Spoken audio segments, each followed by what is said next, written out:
আসসালামু আলাইকুম রহমতুল্লাহ বরকাত। আমরা আবারও চলে এসেছি আপনাদের মাঝে। রাজশাহীর যে আমটা সর্বপ্রথম আপনাদের কাছে আমরা পৌঁছাই সেটা হচ্ছে গোপালভোগ বা রাজভোগ যেটা বলা হয় আমাদের দেশে।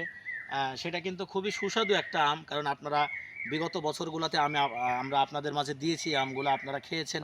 সব মিলিয়ে আলহামদুলিল্লাহ এই আমের কিন্তু তুলনা হয় না। এক কথায় আপনারা যদি বলতে পারেন তো এটাকে একটা মধু বলতে পারেন আপনারা, এটাও কিন্তু মধু।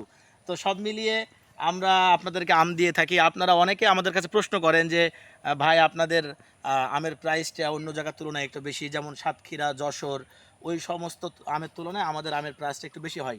তার কারণ হচ্ছে আমরা কিন্তু আপনাদেরকে একদম মানে যেটা সুস্বাদু পিওর আম সেটা কিন্তু দিয়ে থাকি, কোনো প্রকার কেমিক্যাল বা কোনো মেডিসিনযুক্ত আম না, একদম পিওর। আপনারা দেখছেন যে গাছে কি সুন্দর হয়ে আমগুলো কিন্তু আছে, এগুলোই বড় হবে, আমরা কিন্তু আপনাদের কাছে পৌঁছে দেবো। যেহেতু আমরা রাজশাহীর আম নিয়ে কাজ করছি এবং আমাদের রাজশাহীতে আমাদের যেহেতু অবস্থান, সেই ক্ষেত্রে রাজশাহীর আমটা আপনাদের কাছে দিতে পারি।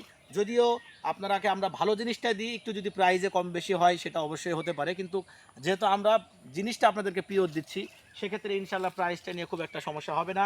তো আমরা ইনশাল্লাহ এবার রাজশাহীর আম নিয়ে কাজ করছি।